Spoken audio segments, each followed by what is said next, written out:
কেমন আছো সবাই? আজকে আমরা জিএনএম, এএনএম এবং রেলওয়ে এক্সামের জন্য কিছু ফিজিক্স কোশ্চেন সলভ করব। আর সমস্ত কোশ্চেনগুলো আমরা কার্যশক্তি ক্ষমতা থেকে নিয়েছি। ঠিক আছে? তো জিএনএমের যে এক্সাম সেটা কিন্তু আর খুব বেশি দেরি নেই। আমি প্রত্যেক দিন একটা চ্যাপ্টার থেকে ফিজিক্সের এরকম কিছু কোশ্চেন নিয়ে আসব, যেগুলো তোমরা ভালো করে প্র্যাকটিস করে যাবে। প্রত্যেকটা চ্যাপ্টার থেকে 50টা কোশ্চেন, 40টা কোশ্চেন এরকম থাকবে।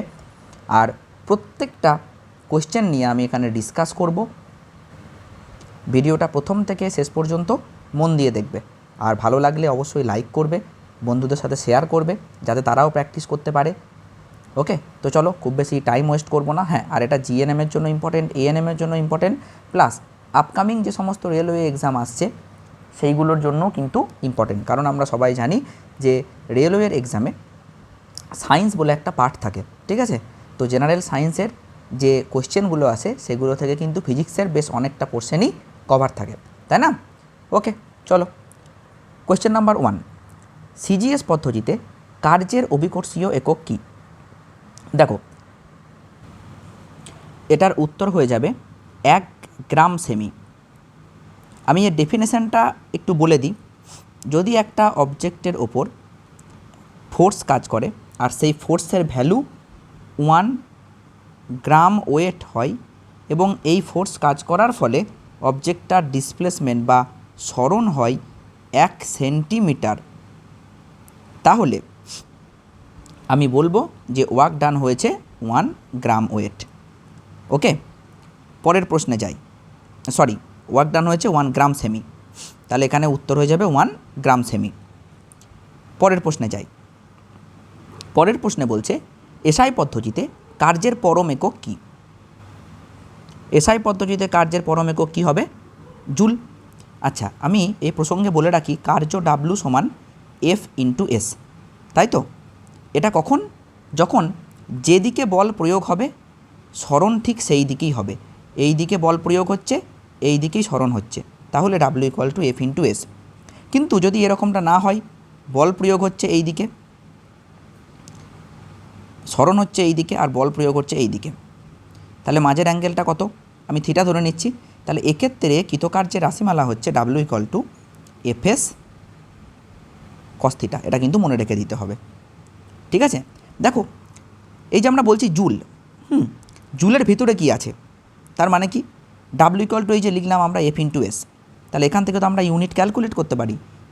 ঠিক আছে? Newton into metre.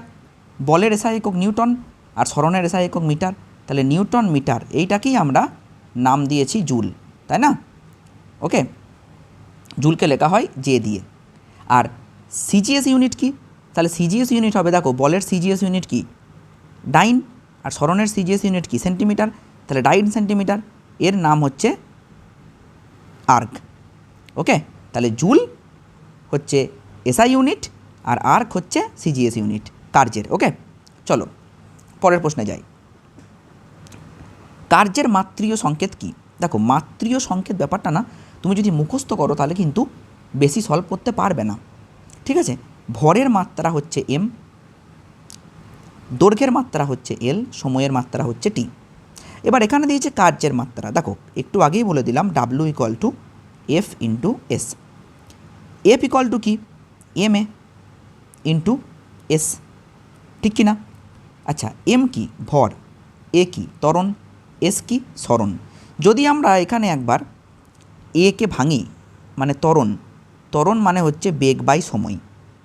ঠিক? আবার দেখো, বেগের মধ্যে কে ঢুকে আছে? সরণ বাই সময়, বাই সময়, তাহলে সরণ বাই সময় স্কয়ার, এরকম একটা ব্যাপার আসছে। ওকে, তাহলে এখানে সরণটা আমরা কি দিয়ে লিখব? এল দিয়ে, কারণ সরণ তো একটা দৈর্ঘ্য আর দৈর্ঘ্যের মাত্রা কি?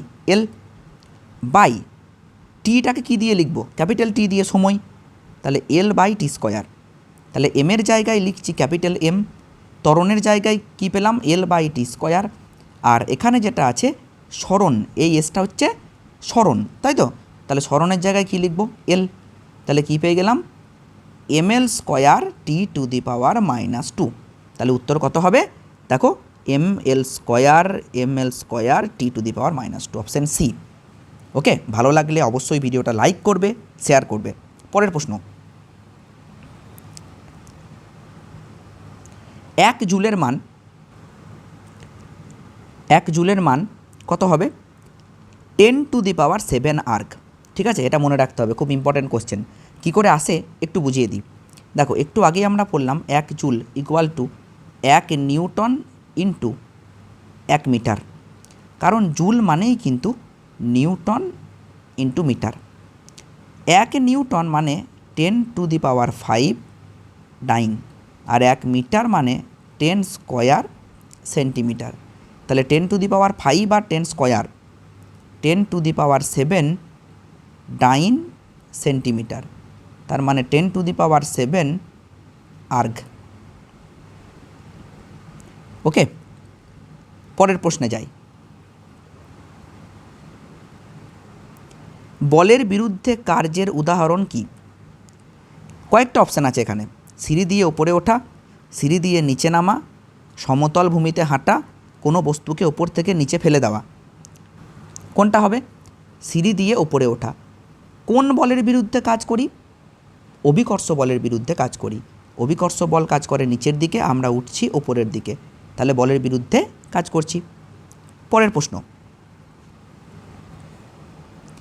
নিচের কোনটি বলের দ্বারা কার্য বোঝায়? এক ব্যক্তি অনুভূমিক রাস্তা দিয়ে হেঁটে যাচ্ছেন, বৃষ্টির ফোঁটা উল্লম্বভাবে নিচের দিকে পড়ছে, একটি পাথরকে সুতোয় বেঁধে বৃত্তাকার পথে ঘোরানো হচ্ছে, এক ব্যক্তি সিঁড়ি বেয়ে ওপরে উঠছে। দেখো, সিঁড়ি বেয়ে ওপরে উঠছে, এটা তো আমরা পড়লাম বলের বিরুদ্ধে কার্য, তাহলে এটা হবে না।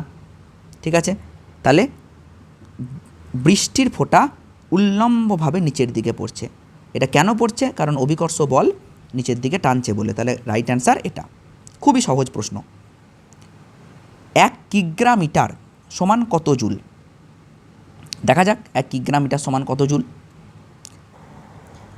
1 কিগ্রামিটার সমান 9.81 জুল। তো এটা তো অপশান নেই, তাহলে 9.8 জুল হবে এটা। ওকে, পরের প্রশ্ন, কার্য একটি স্কেলার রাশি, কারণ কার্যের মান আছে কিন্তু কার্যের কোনো দিক নেই। এখান থেকে আর একটা ভালো প্রশ্ন হয়, দুটো ভেক্টর রাশি নিয়ে গঠিত একটি স্কেলার রাশির নাম কি? কার্য। কারণ কার্য W equal to F into S। বল হচ্ছে ভেক্টর রাশি, আবার সরণও হচ্ছে ভেক্টর রাশি, তাহলে দুটো ভেক্টর রাশি দিয়ে গঠিত একটা স্কেলার রাশি হচ্ছে কার্য। পরের প্রশ্ন, সূর্যের চারদিকে পৃথিবীর আবর্তনের সময় কার্য হবে, কার্য হবে না, কার্য হতেও পারে আবার নাও হতে পারে, কোনোটিই নয়, কার্য হবে না। কেন বলি? দেখো, সূর্যের চারিদিকে যখন পৃথিবী ঘুরছে তখন বৃত্তাকার পথে যদি ঘুরে ধরে নিই আমি, ঠিক আছে, তাহলে বৃত্তাকার পথে ঘোরার জন্য প্রত্যেক বস্তুর ওপর অভিকেন্দ্র বল কাজ করে। অভিকেন্দ্র বল কোন দিকে কাজ করে? কেন্দ্রের দিকে, তাহলে এই দিকে কাজ করবে অভিকেন্দ্র বল। আর বস্তুর বেগের দিক কোন দিক? এই দিক। তাহলে দেখো, সরণের দিকের সঙ্গে বলের দিকের মধ্যে অ্যাঙ্গেল কত? 90 ডিগ্রি। আর যদি বলের দিক এবং সরণের দিক এদের মধ্যে কোণ 90 ডিগ্রি হয়, তার মানে সরণ যদি বলের সঙ্গে 90 ডিগ্রি কোণে থাকে, তাহলে সেই বলকে বলা হয় কার্যহীন বল, অর্থাৎ সেই বল দ্বারা কোনো কৃতকার্য হয় না। কেন? কারণ আমি একদম প্রথমে বলেছি W equal to FS cos theta. তাহলে যদি 90 ডিগ্রি কোণ হয় তাহলে FS cos 90 ডিগ্রি, আর cos 90 ডিগ্রির মান হচ্ছে 0, তাই কৃতকার্যও হবে 0। এটা আরও অনেক ক্ষেত্রে হবে। যদি কোনো ব্যক্তি স্যুটকেস নিয়ে হেঁটে যায়, আর অভিকর্ষ বল কোন দিকে কাজ করছে? নিচের দিকে, আর হেঁটে যাচ্ছে এই দিকে, তাহলে মাঝের অ্যাঙ্গেল কত ডিগ্রি? বলের সঙ্গে সরণের 90 ডিগ্রি, তাহলে তখনও কিন্তু কোনো কার্য হয় না। সূর্যের চারদিকে পৃথিবীর আবর্তনের সময়, এ তো পড়লাম, কার্য হবে না। ঠিক আছে, নেক্সট, কার্যহীন বলের ক্ষেত্রে প্রযুক্ত বল এবং সরণের অন্তর্বর্তী কোণ কত? দেখো, যেটা বললাম সেটাই ঘুরিয়ে দিয়েছে, 90 ডিগ্রি। অভিকেন্দ্র বল একটি কী বল? কার্যহীন বল। এটাও ডিসকাস করে দিলাম। ঠিক আছে, দেখো একটা বুঝলে কিন্তু পরপর পেরে যাবে, তাই বুঝতে হবে ভালো করে, বোঝা গেল। পরের প্রশ্ন, কোনো বস্তুর ওপরে প্রযুক্ত বল এফ নিউটন এবং প্রযুক্ত বলের অভিমুখে বস্তুটি সরণ শূন্য হলে কার্যের পরিমাণ কত? একটা বস্তুর ওপর বল প্রযুক্ত হচ্ছে এই দিকে, কিন্তু সরণ হচ্ছে না, তাহলে সরণ যদি না হয় তাহলে কার্যও শূন্য। পরের প্রশ্ন, তিনটে মৌলিক একক দ্বারা গঠিত একটি স্কেলার রাশি কি? তিনটি মৌলিক একক দ্বারা, দেখো দ্রুতি যদি বলো তাহলে সরণ আছে, সময় আছে, দুটো হলো, হবে না।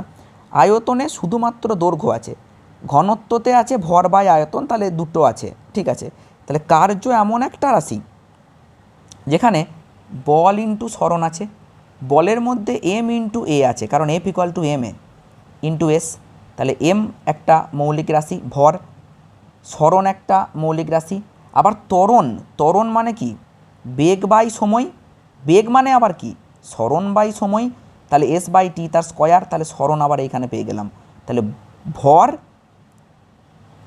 সময়, সরণ, তার মানে ভর, সময়, দৈর্ঘ্য, তিনটে মৌলিক রাশি দ্বারা গঠিত একটা স্কেলার রাশি হচ্ছে কৃতকার্য। খুব ইম্পর্টেন্ট কোশ্চেন, এই কোশ্চেনটা খুব ইম্পর্টেন্ট কোশ্চেন। বল সরণ লেখচিত্র এবং অক্ষদ্বয় দ্বারা আবদ্ধ ক্ষেত্রটি কী নির্দেশ করে? দেখো তুমি যদি বল সময় লেখচিত্র আঁকো, এখানে এই দিকটা তুমি সময় নেবে, এই দিকটা তুমি বল নেবে। মনে করো একটা ধ্রুবক বল তুমি প্রয়োগ করলে, এই, তাহলে এর যেটা ক্ষেত্রফল, এইটা হচ্ছে এর ক্ষেত্রফল, ঠিক আছে। তাহলে এর ক্ষেত্রফল হচ্ছে এফ ইন্টু টি, ঠিক। তাহলে এফ ইন্টু টি, দেখো কারণ এই দিকটা তো বল, আয়তক্ষেত্রের ক্ষেত্রফল মানে কি? দৈর্ঘ্য গণিত প্রস্থ, তাহলে দৈর্ঘ্যটা হবে বল আর প্রস্থটা হবে সময়, তাহলে বল গণিত সময় কি? ও সরি, এটা না বল সরণ লেখচিত্র দিয়েছে, এক্সট্রিমলি সরি, এটা সরণ হবে, তাহলে এফ ইন্টু এস হয়ে যাবে এখানে। তাহলে এফ ইন্টু এস মানে কি? কৃতকার্য, তাই না? তাহলে হয়ে যাবে কার্য, বোঝা গেল। আর আমি যেটা ভুল করে এঁকেছিলাম, মানে বল আর সময় যদি হয় এফ ইন্টু টি, এটা মনে রেখে দেবে, এই রাশিটাকে বলা হয় বলের ঘাত। ওকে, পরের প্রশ্নে যাই। আচ্ছা কালিটা চেঞ্জ করে নিই একটু, অনেকক্ষণ ধরে একই কালিতে লিখছি, চলো। মসৃণ অনুভূমিক তলের ওপর 20 কেজি ভরের একটি বাক্সকে 40 নিউটন বল দিয়ে সমদ্রুতিতে 8 মিটার টেনে নিয়ে গেলে কৃতকার্য কত? তার মানে এটা বলা হচ্ছে এখানে একটা বাক্স আছে, এই দিকে তুমি বল প্রয়োগ করেছো এফ, সরণ হচ্ছে এইদিকে সরে যাচ্ছে, মাঝের অ্যাঙ্গেল বলে দিয়েছে 60 ডিগ্রি, 60 ডিগ্রি অ্যাঙ্গেলে বলটা প্রয়োগ করা হচ্ছে এইদিকে সরণ। তাহলে কৃতকার্য ডাব্লিউ ইকুয়াল টু শিখিয়ে দিয়েছি F S cos theta, F বলে দিয়েছে 40 নিউটন, এই যে এফ বলা আছে 40 নিউটন, এস কত? 8 মিটার, সরণ হয়েছে 8, কস থিটা মানে হচ্ছে কস 60 ডিগ্রি, একদম ভেঙে বলে দিচ্ছি, তাহলে 40 ইন্টু 8 ইন্টু কস 60 ডিগ্রি হচ্ছে হাফ, তাহলে 2 20 40 আর 2 16, তার মানে 160 জুল, এইটা হয়ে যাবে কৃতকার্য। নিচের কোন বলটি কার্য করতে সক্ষম বলো? একটি টেবিলের ওপর স্থির অবস্থায় থাকা কোনো বইয়ের ওজনজনিত বল, সেখানে কোনো সরণ হচ্ছে না, তাহলে কার্য কী করে হবে? কোনো ট্রেনের ইঞ্জিনের ট্রেনটির বগিগুলির ওপর টান বল, কোনো পার্সেলের ওপর জড়ানো প্রসারিত রাবার ব্যান্ডের টান বল, মেঝের ওপর দাঁড়ানো কোনো ব্যক্তির পায়ের ঠেলা বল। এদের কোথাও সরণ হচ্ছে না, এখানেও সরণ হচ্ছে না, এখানেও সরণ হচ্ছে না, এখানেও সরণ হচ্ছে না, সরণ কোথায় হচ্ছে? ট্রেনের ইঞ্জিন, এই যে এইটা, তাহলে এইটাই কার্য করবে। বল দ্বারা কার্যের ক্ষেত্রে বল ও সরণের মধ্যবর্তী কোণের মান থিটা হলে, এটা ও নয়, এটা থিটা হলে কোন রিলেশনটা ভ্যালিড? দেখো বল দ্বারা কার্য হতে হবে, ঠিক আছে, বলের বিরুদ্ধে কার্য নয়, কিন্তু এটা মাথায় রাখতে হবে। বল দ্বারা কার্য কখন হবে বলো তো?